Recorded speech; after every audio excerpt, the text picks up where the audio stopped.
Okay, Perfect. thank you so There we go. much. Yep. So in the general sense, mushroom dyeing is the use of chemicals that fungi produce as pigments. Fungi are incredibly metabolically diverse. They produce just a ridiculous range of compounds in all different forms. Many of them are unique to fungi entirely. And a lot of these have been used medicinally. They might add things like flavor components, but mushroom dyeing sort of focuses in on those that have pigment capability. The goal is to use them in the same way that we use like man-made pigments for color. That can be things like paints, inks, textiles. That's probably one of the biggest categories. Food coloring, body paint, hair dye, just everything you can think of man-made pigments being used. The goal in mushroom dyeing is sort of to apply those. Now, textiles are probably the largest avenue that mushroom dyers tend to go down. There's just a ridiculous range of colors you can get and a ridiculous range of species to explore. Mushroom dyeing for textiles and other uses largely picked up in about the 70s when Miriam Rice really started exploring their applications. She was an American mushroom enthusiast at the time and really just laid the groundwork for the entire field as a whole. She published a number of books detailing the different species you can use, how you can use them, and that basis has sort of led to mushroom dyeing as we know it now developing. So these are just two hats I've made just to sort of show off some of the range of colors. You can easily get saturated reds, greens, blues, yellows, really every aspect of the rainbow can be obtained with fungi. In the US, at least, most of it, maybe at the exception of like Florida, mushrooms offer a far greater pigment diversity than plants, like by far, in terms of ease of access and intensity and types of color you can get. You know, a lot of natural dyers will get super excited about the ranges of yellows, browns, beiges, and greens they can get from plants. Mushrooms just kind of give crazy colors. Their pigment chemistry is entirely different, and we can really get just an insane diversity of colors if you know what you're doing. But the experimental aspect of all this is really what like came out to me. I've been really interested in new colors, new methods. But I'm going to start off with just some of the general concepts. So for the most part, all of mushroom dyeing when it comes to textiles can be boiled down to about 3 steps, which is essentially collection, extraction, and application to a textile or something else. The first 2 steps, collection and extraction, are basically always going to be there no matter what you're using it for. When it comes to collection, it's just getting a hold of your dye mushrooms. That means getting familiar with what species offer dye, what color of dye they offer, things like the age of the species, condition. Some mushrooms give better pigment when they're really young. Some mushrooms give better pigment when they're literally like a rotten, soupy mess on the ground. After you've collected those, air drying works perfectly to store dye mushrooms for years and years and years. For some species that are super rare or tend to occur in small quantities, you can absolutely dry these and save them for years until you finally get enough to actually use. Some of the dicotinarius are like that, and they're practically worth their weight in gold in the dye community. You can trade them to a dyer for basically anything. Collection protocols and how you want to store them might differ a little bit based on the species you're using. I'll be covering some of the common ones you can find in Texas, but if you have any specific mushrooms in mind you had questions on later on in the talk, please shout out and I'll give you what info I have. After you've collected these, the next step is pretty universal, and that's extraction. So in order to use the pigments present, you have to separate them from the mushroom in general. There's exceptions, but you have to separate it from the mushroom and get it into a solution. That's going to be the starting point for practically every other stage of dyeing or other uses for pigment. For the most part, most species, this is essentially making a really strong mushroom tea. More or less warm or boiling water is used to leach out components. There are some that only contain things like pigment precursors, and a little bit of chemistry might be involved in actually converting those to a pigment. In other cases, you'll have to mess with solvent conditions to get them to extract better. So that can just be adding a little bit of acid to make it acidic, adding a little bit of base to make it basic. But the end goal is to get them into solution and create what's called a dye bath or a dye vat. So what I have pictured here is actually an experimental method using a species that's not really ever used for dyeing. This is Cladonia.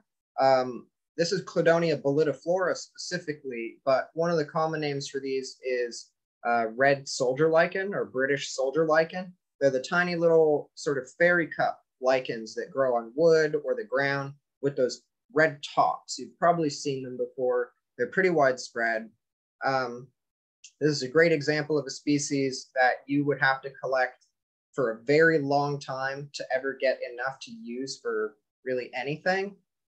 It's also difficult because it is a lichen. It can be hard to ethically collect because they're so slow growing. But over here on the left is just the little tips I've separated. In the middle is sort of mid-extraction. You can see how that red color is leached out into the solution. So I can visually see that I've extracted it. I've made my dye bath. And then the final stage is basically application. Application to your textile, which in this case, and in a lot of cases, is wool yarn. So after you've extracted it, you just filter off the particles from the mushrooms. They hopefully shouldn't have any dye left. You just add your textile straight to that dye bath. It'll actually absorb pigment from the water. It'll sequester it, and you'll get color transfer. So over on the right is that final rinsed yarn, which all of that color was leached out of solution, transferred from the lichens into the water and then onto the textile. Can I jump in? Color. Yeah. So is the liquid just water, or is there anything mixed with it? So typically for a dye bath, it is going to be water-based. There are additives primarily to mess with pH. So in this case, I had it slightly alkaline. So I added a little bit of washing soda in order to increase the solubility and get it to jump into solution. I'll go more into that in just a second. There's a few that have special protocols for either extracting or treating them in order to actually produce the pigment, because some of these are totally insoluble in normal water. They just wouldn't dissolve at all.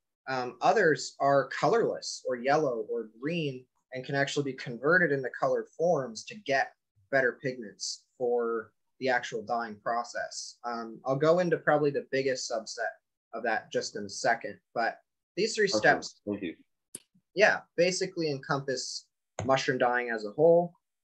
Before we get too much further, I just want to make sure everybody understands pH. So pH is a scale essentially that measures how acidic or alkaline a solution is. So on the low end, as the numbers get smaller towards 0, below 7, you have acidic pH. As you get higher towards 13, 14, you have alkaline or basic pH. Now, controlling pH ends up being important in a lot of cases, sometimes absolutely crucial. There are mushrooms out there where small differences in pH will make or break your color, sometimes destroy your entire dye bath.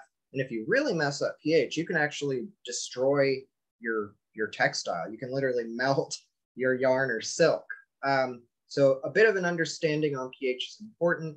Now, pH can be measured sort of two ways. They make strips that are really convenient. You can buy rolls of pH tape just on like Amazon or online. It can be sold at brew stores. You can also get pH meters, electronic ones that will measure pH for you. I use strips, but really any of them will work. But I would say for mushroom dyeing, if you're using a pH sensitive species, you really want to be able to measure your pH. Now, shifting that up or down in order to reach your target pH requires addition of acidic or alkaline things. So some common acids that might be used are acetic acid in vinegar. So just household white distilled vinegar will work perfectly for lowering your pH. I like to use pure powdered citric acid. That's the same acid from citrus fruit, and you can also substitute lemon juice to some degree. Although pure citric acid is very cheap, I recommend just getting a hold of that if you can. And then on the alkaline end, there's really three common ones. There's baking soda, which is sodium bicarbonate. There's washing soda, which is just sodium carbonate. And then there's ammonia, just household 5-ish% ammonia. Which of these you might want to select from is going to be a bit situational. I don't want to go too far into that. Maybe later on when I'm talking about lobster mushrooms. But in general, baking soda is the cheap stuff. You can buy it for cleaning, food, etc. It is not very basic as long as it's kept cold. Now, it will actually turn into washing soda as it gets heated. So if you are using baking soda, you want to be cautious with your heat because the pH can suddenly jump way up. I've had people destroy their yarn before when they bring their baking soda to a boil and it destroys their entire solution. But really, if you just have vinegar and baking soda or ammonia, you can pretty much get the entire pH range that you would need for common species. If you really want to get into it, you might want to get a hold of lye, which is sodium hydroxide, often sold as drain cleaner, 100% little crystals. It's useful to have around. It is dangerous and caustic, but there's a few mushrooms where it can be pretty helpful on. But that's basically pH. Is it okay if I jump in with another question? Mm-hmm. How do you understand which mushroom to use which compound with? Yeah, so it often ends up, so there's sort of two ways to approach it. I would say in general, you want to get familiar with whatever dye mushroom you're using. So for example, something like Phaeolus, you don't really have to mess with pH on. You can get a copper brown out of it at super high pH, but for the most part, you're not really going to have to do anything. That's because the pigments it contains are not super pH reactive. You could learn that either through experimentation or just consulting sort of this compendium of dye information that we have. Ideally, I highly recommend you actually start a dye journal. I always do a lot of experiments anytime I'm working with a new species and just continuously and being able to keep notes. I'll often make a lot of tiny little extractions, like tiny little mini dye baths, and then do things like adjust the pH of every single one and see what happens. And having a journal where I can note every single one of those reactions is really helpful. If you don't want to do all that much work, you can just do a little background research on the species you're working with. Or like in the case of the Cladonia, that's pretty much a new species to dye. There's been a little bit of work with it, but nothing intensely successful. So what I did is I actually went to scholarly articles, identified the pigment. It's a naphthocquinone called rhodocladonic acid, and it shares a lot of properties with the pigments in lobster mushrooms and Cortinarius. So I made some informed guesses as to how I wanted to manipulate it. And then I noted all of that. It ended up behaving exactly how I expected. And that was sort of an example of how I decided how I wanted to manipulate pH and additives. But getting familiar with the species you're using is important. There's a few different resources for that that'll sort of sum up at the end. But there's some great resources out there for for learning more about dye species. May I jump in with one more question from our audience here? Yeah. Our Vice President, Ava Gordon, was wondering if you have a website, or perhaps maybe you can lend any resources towards her way afterwards. Yeah, absolutely. You have any suggestions? I'll definitely link. I have a few different things that could be helpful for anyone interested in dyeing. I'll probably just add those in the chat as links at the end if that works out. Sure, yeah. So Jennifer, our board member, says that you have a Patreon. Yeah. So I don't know. I always feel weird mentioning it because it's like it costs money. No worries. No, go. But yeah, I do have a Patreon, and towards the end, I have a slide about my experiments with Cortinarius and their pigments, and I've been updating a lot of that onto the Patreon. And then like the Cladonia experiment, that's all on there as well. I'll probably talk a bit more about that at the end. But yeah, I'd be happy to share all those links. Oh, no worries. Thank you. And so when it comes to textiles, there's a few things to consider. With a few exceptions, mushroom dyes are protein preferent. So they're protein binding dyes. And what that means is things like animal fibers, so wool, silk, mohair, alpaca, any proteiny fiber from an animal is best. Cotton, linen, etc., all of those cellulose-based textiles, if you really mess with them, you can get some color uptake. There's actually something called a soy pre-treatment where you can essentially mordant them or treat them with soy milk, and it actually coats them in protein, and then you can treat it like it's wool. Doesn't tend to be super wash fast, but people get mixed, usually lackluster results with cellulose fibers. And then a lot of the synthetics will behave like plastic and just absolutely not take anything up at all. So in the world of mushroom dyeing, wool and silk are pretty much king and queen. We have one question, if I can jump in real fast. It says, Danielle says, so no to plant fibers or synthetic fibers? Basically, yeah. There's a couple species like, what is it? Trametes cinnaberinus, or is that Pycnoporus? Pycnoporellus fulgens and Trametes cinnaberinus actually are one of the few species that have shown to bind to cotton relatively well. There's also, I don't know if you get it out there, Echinodontium tinctorium, the red paint fungus. No, we don't get that out here. Yeah. That's the polypore, right? Yeah, it's a really weird red-fleshed, super woody polypore. It's not even super common in Oregon, but there's a couple that can dye plant fibers, but in general, wool and silk and any proteinaceous animal fiber. Yarn stores will usually carry it. Always check though, because sometimes it'll be a blend.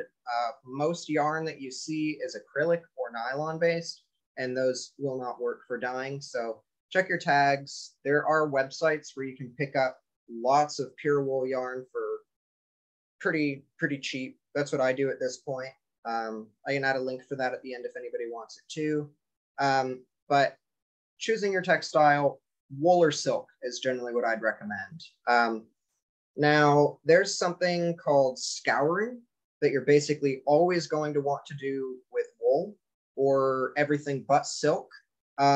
Even though it does come factory clean to some degree, there's usually a lot of lanolin and dirt and smell still on that, which you won't really notice until you start getting it wet. Scouring is essentially a process where you clean that grease and debris off, and it just makes sure you have an even surface for mordanting and dyeing afterwards. It's pretty simple. You just add a dash of soap to hot water, drop your yarn in, and do not agitate it. Just gently push your yarn in enough to submerge it, and then leave it for like at least a half hour. I like to leave it until it fully cools down, and then rinse it in water that is the same temperature. I'll go into that a bit more in a second. You can cause something called felting. After your scour, you're basically ready for all the next steps. Most species will respond well to something called mordanting. So a mordant is a chemical additive that you add which binds to the textile you're using.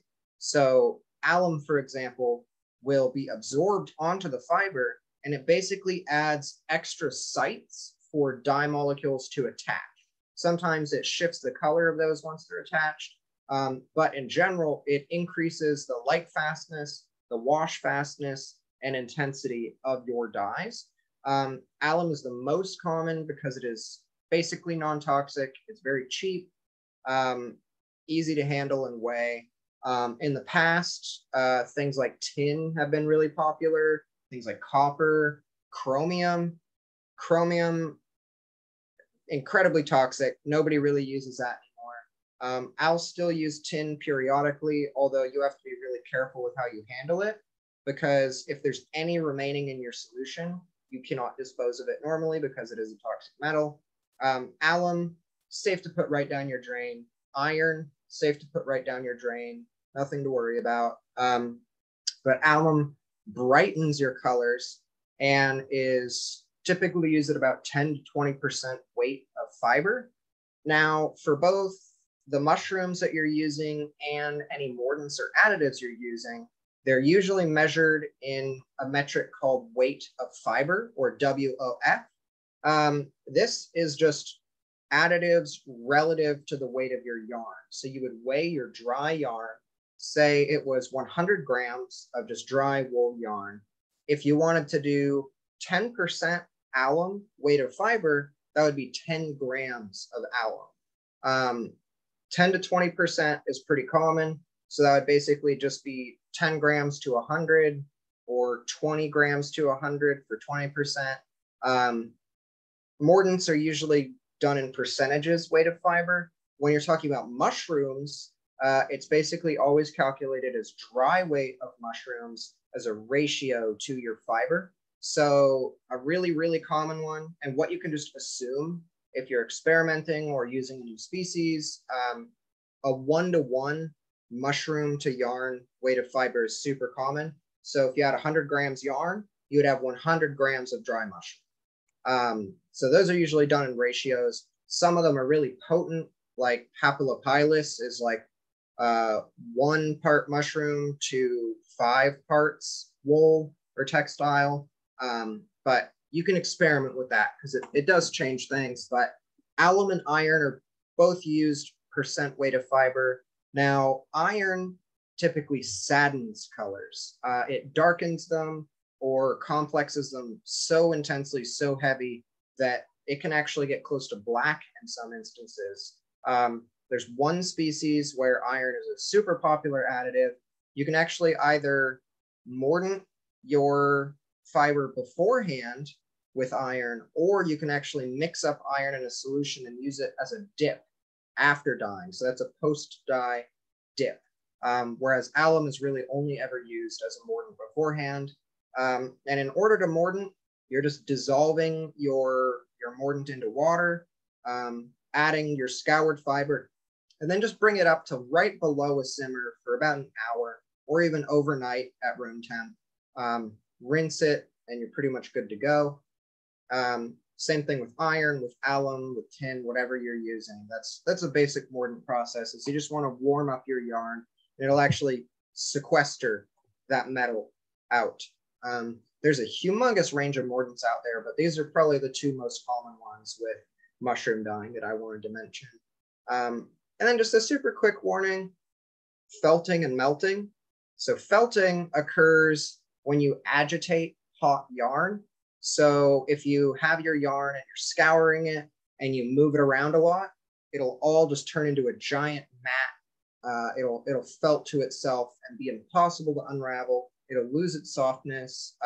You can also cause it with sudden changes in temperature. So say you're scouring or mordanting at a really high temp, like really just almost simmering water, and then you just rinse that really fast in like ice cold water, it'll just shrink and felt immediately. So anytime you're rinsing or transferring, you want your water to be ideally the same temp between transfers. And just in general, adding your yarn to warm water and then bringing the temp up is really useful for avoiding that. And then melting, it's pretty uncommon, but if your pH is insane, so you add way too much washing soda and your pH is up at like 13, 14, your yarn or silk will be damaged. Melting or frying, it'll get brittle, it'll lose all its softness, and with silk, you can literally melt it. Your silk can disappear in the dye pot if your pH is too crazy. So be conscious of that. There's some species where you might have to use a really high pH, but you keep it cold so it doesn't fry. Important warnings. And then this is just one of the more abnormal standout methods when it comes to dyeing. And then we'll get into some actual species. So most of them you just dissolve right into a dye bath, you filter it, and you're ready to add your material. Orchil lichens go by a whole different process. This is an example where the precursors are not colored at all, and we can actually go through some chemistry at home with easy stuff to produce really vibrant purples. So this is often called the ammonia fermentation method, or AFM. It's not actually a fermentation. The pH is too high. It's all a chemical process. I like to call it a digestion, but in the community, it's just called AFM. Basically, there are certain lichens that contain orchil precursors. Now, orchil's the purple pigment, so these lichens contain the precursors to that purple. And I'll go into how you can test and find those in just a few slides, but you more or less take your lichens and submerge them in either a 100% or 50% water ammonia mixture. Now, this would just be your household cleaning ammonia, not high strength, just standard. The reason it's between 50 and 100% is because the percentage of actual ammonia in your cleaning ammonia varies quite a lot. I like to do, for my first time, a side-by-side of 50% and 100% household ammonia, just so I know which one actually works. And now that I've identified which brands require 100 versus 50, I can just use those at 100% if I know they work, etc. So I recommend a little bit of experimentation, but 50-50 is most common. I just have really crappy ammonia. Once you've added your lichens, which is basically, you want only enough ammonia to submerge your lichen, and you want a good amount of headspace in your jar for shaking. You're going to seal your jar and shake the crap out of it, and then just set it down and forget it. You want to come back and shake that again, maybe every few days. And this is a long process. Depending on the potency of the orchil lichen you have, some species like Umbilicaria might be done in under a month, but Evernia prunastri, oak moss, a super common lichen, often takes almost 6 to 8 months to finish its fermentation. So this is definitely the best time to start it is yesterday.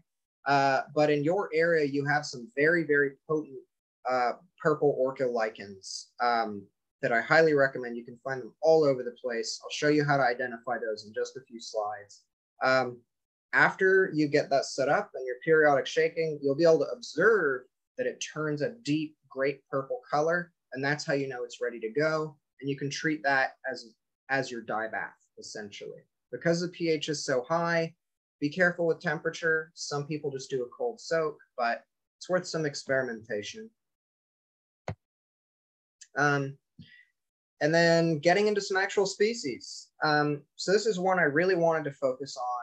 It's probably the most popular dye mushroom in the States. It is pretty much cosmopolitan. It occurs all over the place with a wide range of host trees. This is Phaeolus schweinitzii, the dyer's polypore. So the common name of this mushroom actually stems from its remarkable potency as a dye mushroom.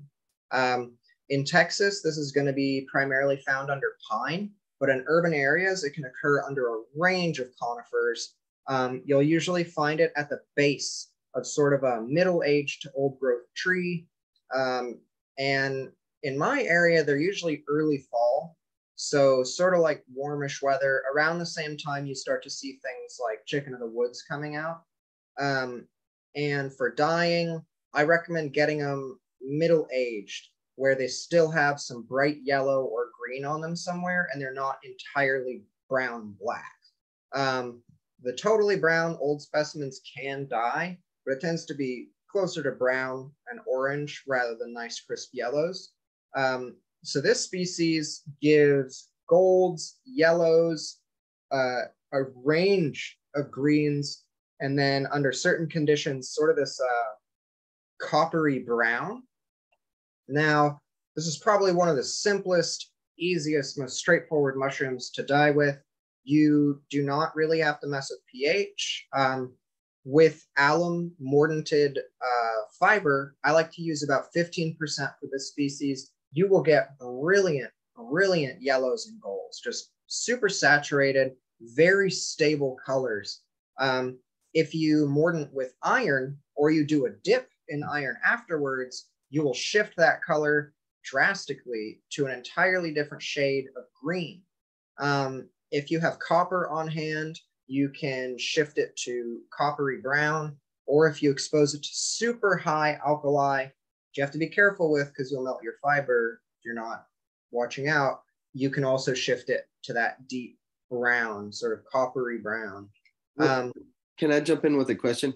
That original beanie that you had shown us, I think it was in your first slide, was that green coloration from the dyer's polypore? Yeah. So we can look at that. And then I also have other examples of it further down. So this green, and this green are all from Phaeolus. And then I actually also use it for fluorescent dyes. So this white here is on unmordanted fiber, so no alum, no iron. And it looks sort of this like pale cream color, but under UV, it's brightly fluorescent. I have some photos of that further down, but this is a great example of just a quick dip. And now this photo is sort of washed out. It doesn't really capture the nice shade of green. This is sort of like a grassy olive green here. And then this is just straight alum. So that yellow is just saturated. That is just a very, very potent, bright yellow. I did 15% alum for that. And it's so simple. You can take either fresh or dried Phaeolus and just break it up into little pieces, add it to your dye bath. You want enough water where your yarn will be able to float freely in it. You want it to be completely submerged. And then Phaeolus does not mind heat. So you can just bring that up to a simmer, hold it there anywhere from like 20 minutes if it's fresh to an hour if it's super old and dry. And you want to see color in your dye bath. It should start to turn such a deep yellow, it almost appears brown. And then just toss in your fiber. And this yellow, we got that yellow in maybe 5 minutes of it being in the dye bath. It is potent and quick. And the other interesting thing is all the yellows you get out of this species are brightly fluorescent too. I'll talk a bit more about fluorescent dyeing later on, but this is just a good example. These were both alum mordanted, dyed side by side, and then this one was just dipped in iron afterwards. I used iron sulfate, which you can buy as fertilizer at like Lowe's or Home Depot. You can also order it. There's also iron chloride. You really just want a soluble form of iron. You can even make it yourself by soaking steel wool in vinegar. That's called pickle iron. If anybody has more questions about pickle iron at the end, I'd be happy to answer them. And then this over here is lobster mushroom, which I have a little slide on too. So this is one, and now I basically went through iNaturalist to see what species have been observed in sort of north central Texas. Overall, things are sort of underreported. So I suspect the range of a lot of these is actually wider than iNat would make it seem. Hydnellum are wonderful dyers. There's the Hydnellum, oh God, what is it? Spongipes group, Spongiosum. There's Hydnellum concrescens, Hydnellum peckii, a range of these. There's a Phelodon that are great dyers as well. These are all tooth fungi. So the Hydnellum are easy to recognize because they'll have this sort of what they call a zonate cap. It's sort of these concentric rings going out from the center. And then on the underside, they'll have teeth, not gills, not pores, but teeth. Sarcodon, what they call the scaly hedgehogs, also have the same chemistry. So in general, you can kind of lump all these together as tooth fungi when it comes to dyeing. So Hydnellum are probably the strongest, but Sarcodon are great to keep an eye out for as well. And there's a lot of these under pine in most regions. I'm not sure how common the hardwood ones out there are. I couldn't find much info on that. But in general, if you find a Hydnellum, it is worth bringing home and experimenting with. They're particularly prized because they're one of the few dye fungi that can produce blues. Blues are pretty scarce in the mushroom world. And if you're careful, these are a very finicky dye species. You can get really, really nice blues everywhere from sort of like a saturated Spider-Man blue to these like steely blue grays. And then if you add iron or just through random chance, you can shift all the way to green. And so you have this whole range from green to bright blue that you can end up on. Turquoise is pretty common. Sky blue is just a good range of color. You want old specimens. So super young Hydnellum are not worth picking. They'll just be wasting your time on them. You want the cap to not be amorphous white anymore. You want it to have fully spread out, darkened in color. And if it's starting to like rot, that is the best. You want old, nasty tooth fungi. The same goes for Sarcodon as well. You want old, nasty, mushy Sarcodon. Some key things to keep in mind, do not actually boil these in your extraction step when you're prepping your dye bath. Keep it right below a simmer. You don't actually want to see any bubbles. If you bring this to a full boil, you can actually just 100% destroy your pigment, waste all your time and your mushrooms, which you may have been gathering over years. Something to keep in mind, go low and slow with these. A lot of people can even do this in like crock pots. You just want to be super careful. You want a pH around 9 as well. So I often use a mixture of washing soda and citric acid to stabilize my pH right around 9. So I'll actually add a bit of citric acid to make the pH acidic and then add slowly the washing soda until I bring it up to 9. And by having both present, it can actually stabilize your pH at 9 a lot more than if you just added washing soda on its own. But you can expect to have to add a lot. These are actually pretty acidic mushrooms on their own. But low and slow. They're also deceptive in that the color they leach into the solution is brown, gnarly brown, gray, or red. And it's amazing because you'll pull your yarn out and it'll be blue out of a nasty brown dye bath. In those first few hats, those are some examples of lighter blues you might get from them. But they're one of my favorites. They're also very finicky. You can expect to not have much luck maybe the first couple times you try them, which is why keeping a dye journal is so important, so you can track what you might have done wrong, what you might be able to change, etc. And the no simmer and pH of 9 applies to basically all the tooth fungi. If you dip them in iron too, you're pretty much guaranteed a green of some sort. This is another big group. It looks like you actually do get a red-gilled court out there. People are calling it sanguineous. I'm not sure if that's accurate or not. Thankfully, with these, Cortinarius ID is a nightmare. With the Dermoscopy section of Cortinarius, thankfully, you don't really have to get to species. So Cortinarius is a huge genus containing multiple subsections with a lot of species in them. They're almost like mini genera of their own. Some have argued they are, but one of these is section dermosobi or dermocybe. These are what people sum up as the dicords. Now, Cortinarius in this section can be pretty reliably identified by a yellow or orange stem, sometimes red, yellow, orange, or red stem, and brightly colored gills. It'll be different from a lot of the other small to medium-sized Cortinarius because they will have a bright orange, bright red, or bright yellow coloration. It'll usually contrast from the top of the cap and the underside. Oftentimes, so I have two species here. This is a species we get.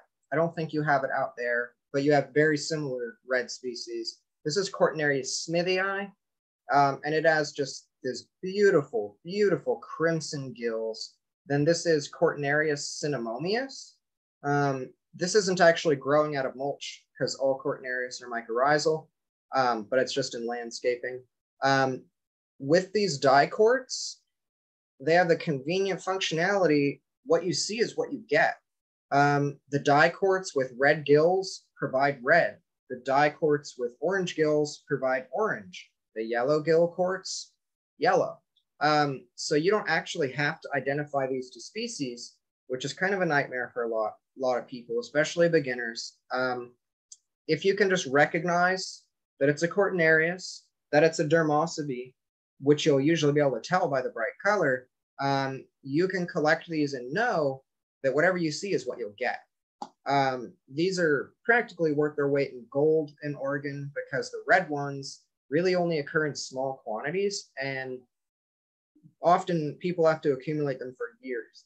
You can really trade these to dyers for like practically anything. It's them and Sarcodon fusco indicus, the kind of Spider-Man blue species that are really the most valued over here. But these can be found with pine, any other huge range of conifers. And I wasn't actually able to get good info on whether you have good dermosobi variety under oaks or not. But in general, wherever you're finding good court diversity, you can expect there to be some of these present. They can sometimes look drab from above. Like they might be brownish, just sort of bland looking on top. Flip those and check the gills, because that's how you'll know. These are pretty simple. I've been actually doing some research on best practices for dyeing with these. I've been a bit more interested in their chemistry lately. So there's a couple recommendations I can make, which are to air dry them if you can, or if you have to use a dehydrator, do it at as low a temp as possible. That's to preserve certain enzymes that are active in the tissue.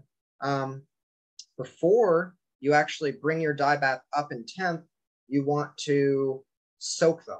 So soak your dye material for up to a day. It's fine if it gets a little nasty.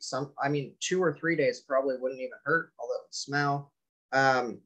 What happens is there's actually enzymes that will eat up and convert precursors into more pigment. So you can get a higher color yield and a better, crisper color by air drying these so it stays intact and then letting them digest basically under their own enzymes to produce more pigments. These are anthraquinones, and they're very, very potent and also brightly fluorescent dyes. Probably one of the most popular groups of dyes, both in the natural dye world and synthetic anthraquinone world. They're potent, diverse in basically every color. These are pH sensitive to some degree, maybe tiny tweak to pH to get it a little higher so they dissolve a bit better. But after your soak, you're just gonna bring it up right below a simmer, get your extraction. They should jump right into the water. And then I recommend 15% alum mordanted wool, same way you would do with the phaeolus, basically. I don't recommend iron or copper because it will really only sadden your color. If you're willing to use tin gives the best color with these by far, just brilliant reds. But a lot of people who are interested in natural dyes kind of shy away from tin. because disposing of it can be nasty and it is kind of toxic. But this is a great group of dye mushrooms. They're often overlooked by people who aren't familiar with them, so just keep an eye out for these. And then this is probably, it may or may not be my top favorite. I'm still kind of tossing it up.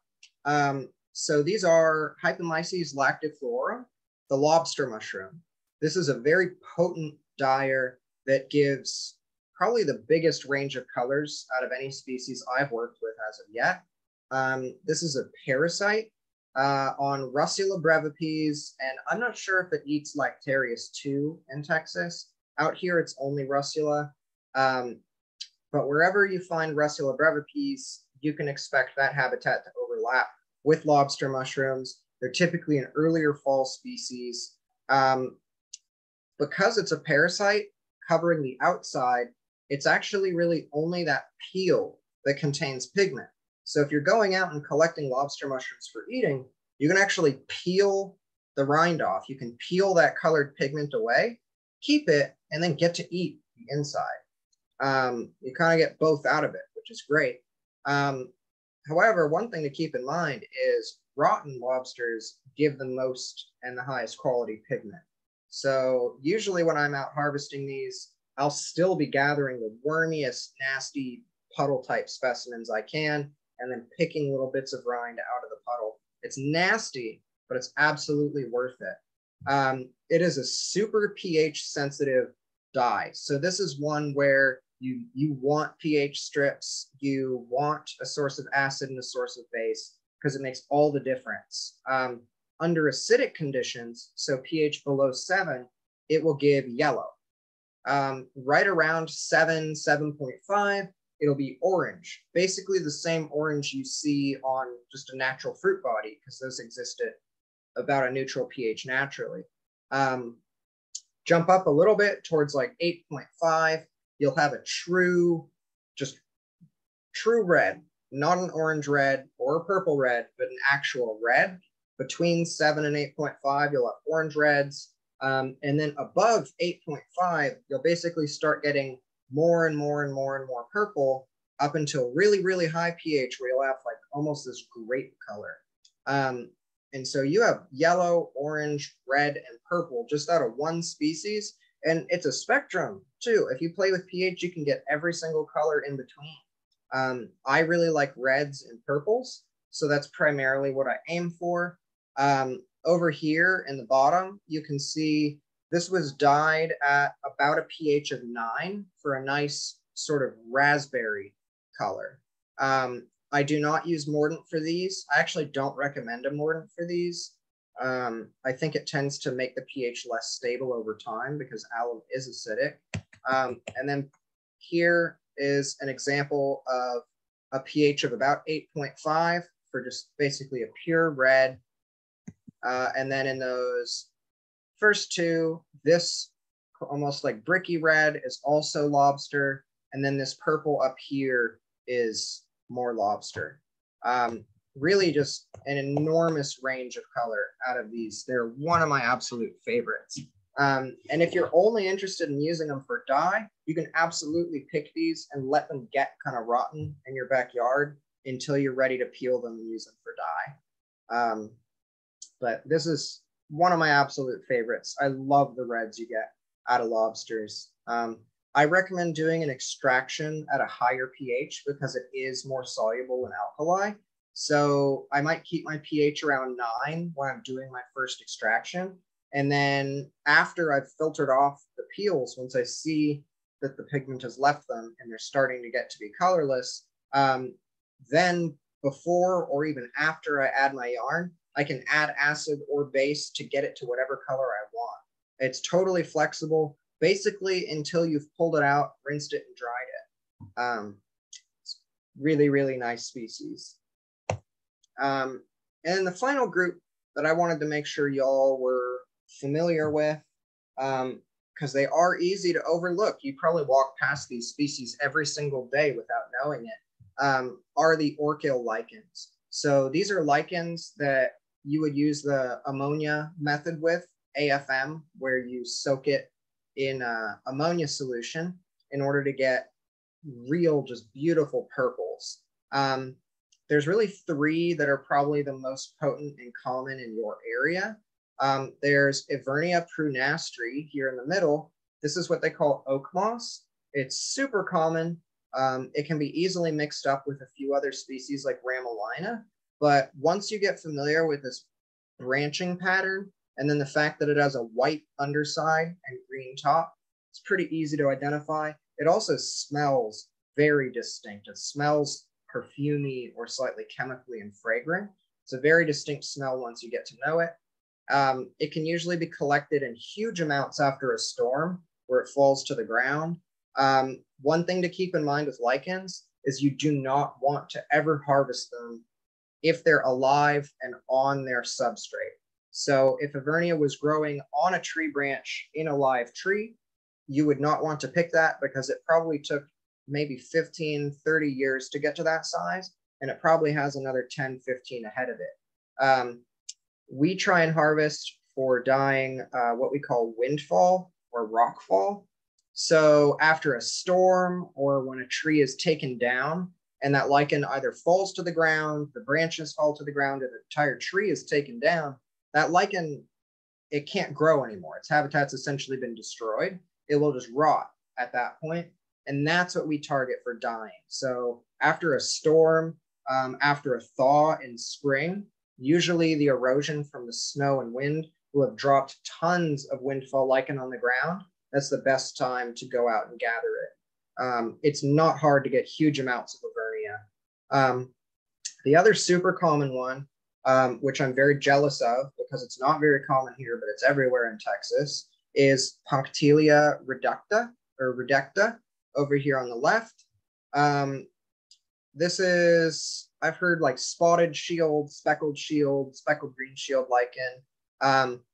It's kind of difficult to tell apart from some of the other similar foliose lichens, but this is one you'll also see on the bark of trees, usually not so much on the thinner branches like Evernia. This will often be on the trunks or larger diameter branches of the tree, but you can easily find it on fallen branches about yay big and up.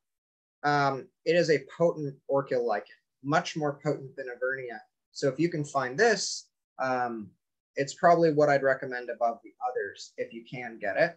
And then the other one I want to mention is Umbilicaria.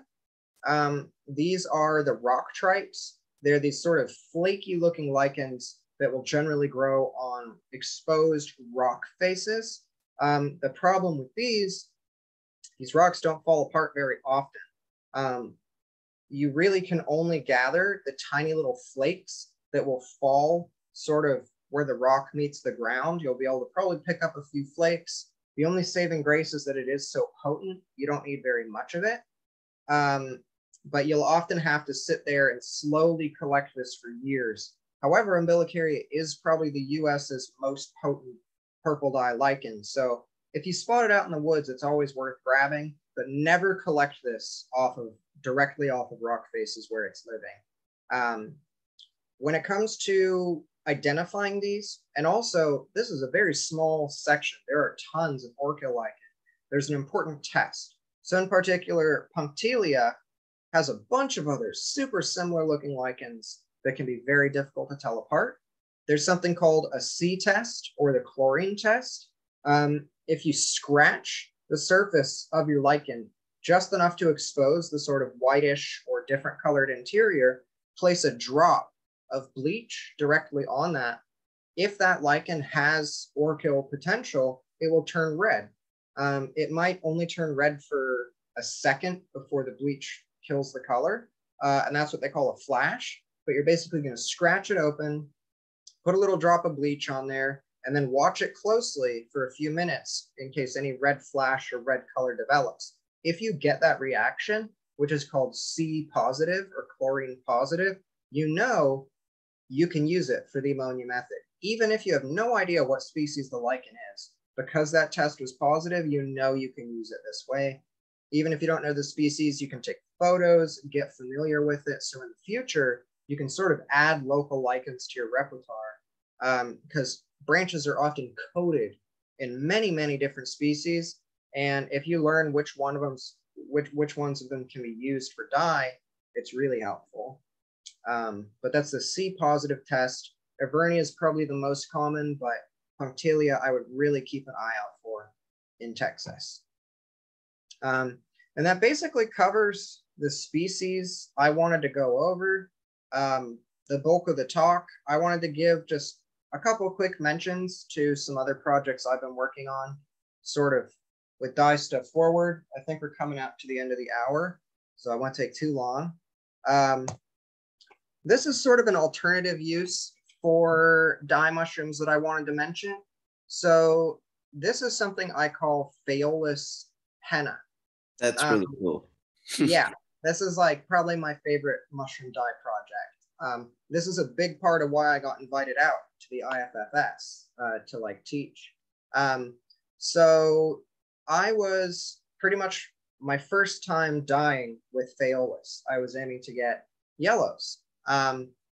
After I'd gone through the dye process and was handling everything, I decided to like lift my yarn up and check it under a UV light because I knew phaeolus dyed yarn would be brightly fluorescent. I wanted to see how bright it was. And now I probably should have been using gloves, but I noticed that not only was the yarn fluorescent, everywhere I had touched the dye bath had also been stained bright neon colors. So even though it wasn't visible at all in normal light, it's not like my hands were yellow. Under UV, I had super bright marks all over the place, especially my fingernails, where they're really keratin, really protein rich. Eventually, it sort of wore away off my hands, but it did not wear away on my nails. As weeks and weeks went by, I could actually see new undyed nail growing in, like behind the dyed nail. So I could watch my nails grow basically because they had been so brightly dyed fluorescent by the phaeolus. I did a whole bunch of reading on the safety of these species, some of the chemistry of the compounds involved, which the primary pigment in these is reported as hispidin, but it's not super water soluble. So there's actually some contention on whether it might be something like luciferin or another compound. But I eventually wanted to harness that effect. I wanted to do it on purpose. So after confirming that this was pretty likely to be safe, I kind of went through a series of experiments to try and do it on purpose. The first ones were just a super concentrated dye bath that I thickened up into a paste. Eventually, though, I arrived at sort of this paste made out of powdered phaeolus itself, powdered dry phaeolus. You would apply this similar to normal henna as a paste on your skin in the shape of the designs you want. But then much faster, after maybe only 5 minutes, you would wash it off, be left with no mark, no visible mark, except under UV, your design would be left in neon green, yellow highlights. So these are both examples of that fluorescent phaeolus art. These designs are not visible at all in normal light. So this was from, where'd my mouse go? This is from Camp Westwind, and then over here, this was from my class on it at the IFFS. Can I jump in with a question? Is there something specific about fluorescent mushrooms themselves that produce these pigments that allow us to use? Because I know the dermoscopes that you talked about, they fluoresce, some of those fluoresce, and I'm not sure if perhaps some of the russulas may, fluoresce as well. So a lot of them fluoresce, but at least so far as I've seen, I don't think that they give any potent dyes. Okay. They don't seem, they almost seem to be like too water soluble. So you can extract them really easy. They just won't stick to anything. They have like too high of an affinity for water. The only one that I've seen people pull things off with are the blackening russula in like the nigricans group. And people can get grays and gray kind of charcoal colors out of those. But I haven't seen anybody pull good colors out of russula really, which is unfortunate. Same thing for the lactarius too. Even the super bright lactarius indigo you would really think it'd be a blue dyer, but it doesn't stick to yarn, and it's also not heat stable. It disappears if you warm up the dye bath at all, and just over time with air, it'll turn to green or brown, which is really unfortunate. I'd love to experiment and see if we could stabilize that somehow, but it's not a species we get in Oregon, unfortunately. Well, we get them from time to time here. If I do find a few, I'll send them over to you. I wouldn't turn it down. But I just like to show this off as a good example of fluorescent dye with mushrooms, sort of deliberate fluorescent dye with mushrooms, and then also that these pigments can be used for a lot of different things, not just dyeing of wool and fiber and paper. So, one of our members, Danielle, is asking if used to create paints and not dyes. Absolutely. Yeah. So when I say pigment, I'm really just referring to the chemical itself. There's a lot of different ways to manage these pigments for different uses, in the same way that synthetic pigments have a bunch of different forms in order to be used in different applications. So, for example, this paste, this phaeolus henna, can be applied to other textiles. It can be applied to skin. You can write with it on any number of surfaces. I've had people use it to make food fluorescent. Really like diverse arrays. Now, if you wanted inks, for example, at the IFFS, one of my workshops was on a way to use inks. We were marbling paper with a bunch of different mushroom colors, and the goal there is a really, really concentrated solution. There's a few different ways to do that. The easiest, and what has worked for most species in my experience, is either a super concentrated dye bath where you're extracting them like normal in like warm or simmering water. You're just not using much water. So you just end up with a really concentrated solution. With some species, you might even be able to boil that down to get it more concentrated. There's also alcohol inks. So like phaeolus and lobsters, for example, both have alcohol soluble pigments. So you can extract them into like Everclear or a high proof alcohol or isopropyl, and then evaporate that down to whatever consistency you'd like, or just use it straight up as an ink as is, because those alcohol-based inks will usually have a good amount of bite. They dry fast, and they're pretty decent for writing. You can also mix in water or binders to make them behave like a watercolor or like a paint. Really, once you get them to that concentrated form, that's usually a mixture that's suitable for a bunch of different applications. There's also laking, where you have a dye bath and you can actually bind the pigment and drop it out of solution. Usually this is done by just adding a crap ton of alum directly to it. It will fix to the pigment, drop out of solution, and leave you with a sediment at the bottom. You can filter that off and dry it and get it powdered. Some colors might change during that process. Others are very stable. And it's honestly not near as explored as some of the other aspects of dyeing. So I would say experimentation is best. Laking can be done really easily with the leftovers from a dye bath. So say you had your phaeolus, you dyed all your yarn, you don't have any yarn left, but you think there's still a little bit of pigment left in your water, you would add your alum or other binder, take all that pigment out, settle it, and then save that for later as a watercolor or something to add to like an acrylic even. I've mixed the phaeolus ink as a fluorescent additive to a bunch of other stuff too. So say you had a red pigment, if you mix this fluorescent pigment into it, you'll end up with the yellow sort of coming through, and it'll actually make it appear red fluorescent. So you can use this to make other things fluorescent as well. Same thing with the Cortinarius or other groups that have strong fluorescent properties. Although phaeolus is probably the strongest fluorescent mushroom I know of. Yeah, this is just a ton of fun. I love the henna. It's probably been one of my most engaging projects in terms of like who's been asking me about it. the places it's like gotten me, and like I'll bring this out to mushroom events and just like hand it out and let everybody play with it. It's always a blast, and it's so quick compared to normal henna too.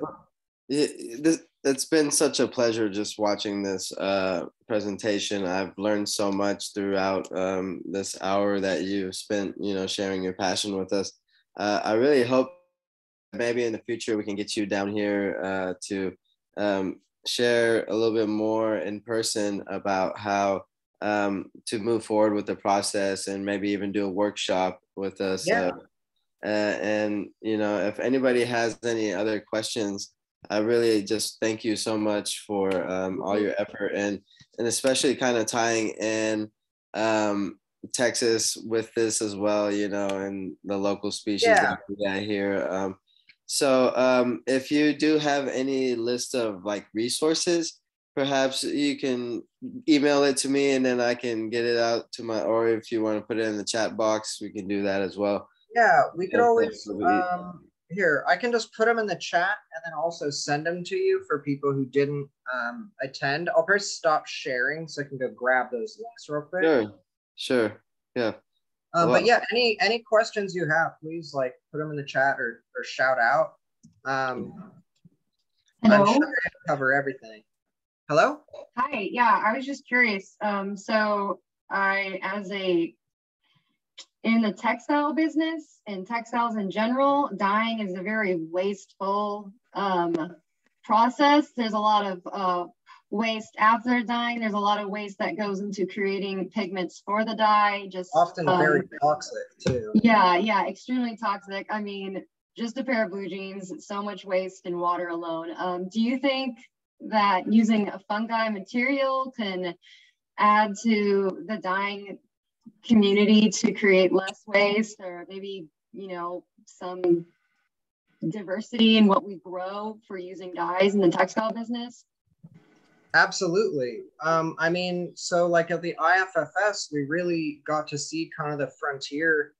So this is like an international fungi and fiber symposium. So we had people traveling in from Europe, from South America, Central America, just all over the place, all meeting in one place. And you really got to see that like we're just now starting to have natural dye businesses popping up with mushrooms and fungi as a huge central part of their dyeing ethic. Most of the businesses I've seen sort of combine all natural dyeing, where they'll have lines of mushroom dyed products, lines of plant dyed products, insect dyed products, all kind of like condensed into one. But we're really only just now starting to see it. Of course, it's also something to be cautious of because most of these, so probably the most popular dye mushrooms, with the exception of like Phaeolus, can't be cultivated. So like the lichens can't be cultivated, the hiddenellums and tooth fungi for blues can't be cultivated, the Cortinarius can't be cultivated. And so scaling up can be a bit of a problem. Is there a specific reason for this mycorrhizal association that's developing these pigment colorations? Are the saprobes just lacking whatever active compounds are coming from the symbiosis because they're just decomposing organic material? It's difficult to say. I mean, there's a fair share of saprobic mushrooms that have potent dye capabilities, like the echinodontium is a good. We get the dye ball, the Pisolithus here. Yeah. That's another mycorrhizal one. Oh, it's mycorrhizal. Oh, I thought it was okay. I thought it was saprobe. Yeah. And those ones, those are potent dyers, but they're also kind of difficult. You never know if you're going to get a brown or orange. But like there's the echinodontium, which is a potent red dye if you can extract it right. There's the probably the most potent purple out there, Hapalopilus. I believe there's rutilans and nidulans. I don't know if you get that out there or not. That is a potent purple dye species. You really only need like like the weight of fiber ratio is like 1 part mushroom to like 4 or 5 parts fiber. And Extremely potent. I think it was you mentioned Haplopilus. We drop KOH on it, and it develops that beautiful purple reaction. So, is that any indicator to perhaps what kind of? Absolutely. So Yeah, KOH could possibly be an indicator as to what kind of coloration you may get from a specimen. certainly. Like it's not always the case, but like with lobster mushrooms, if you drop KOH on them, you get purple, which is that same color they get in a dye bath if you add a lot of alkali. With the dye quartz, you'll also get reds and purples of KOH. With a lot of the tooth fungi, you'll get greens or blackish greens with KOH. Haplopilus is a great example of that purple. And then the way you dye with that one is also an alkaline dye bath. So you can see some of that chemistry carrying over. But I will often use KOH and iron to just sort of see what a species does before I experiment dyeing with it. I pretty much always have a little case of reagents around to play with. Awesome. Thank you for, I just think it's been such an amazing presentation. And I just want to thank you again for, spending time helping us understand this process and also sharing these lists of resources. I've just kind of been checking it out as you've been sharing them. And please check out his Patreon. I love the name, Moving Mycology Forward. you know, I think you're doing amazing things with all this stuff that you're experimenting on and researching. And I think if anybody has any more questions, I'd just like to give him a round of applause, through a computer. Like, I think you just did an amazing job. I really appreciate it. And well, thank you. I look forward to having you here in Texas in the future and then presenting. I'd love to. Yeah, every year basically I have like a spring and a fall circuit, and I've just been continuously adding locations onto that. So I'd love to get down there at some point. But I added a link to the Patreon. There's a Facebook group started by Alyssa Allen, who's actually the U.S. Correspondent for the IFFS. Amazing person, incredibly skilled dyer, and that group is basically what got me started in dyeing. Enormous resource if you use the search function. And then I included an Amazon link to Miriam Rice's book, Mushrooms for Color. That's the OG, like the original mushroom dye book. There's some great stuff in there. But yeah. Brian, you got a question? What does that say? I do. Wow, look at all the notes I took. Wow. Awesome. That was great. Cool, man. And, great.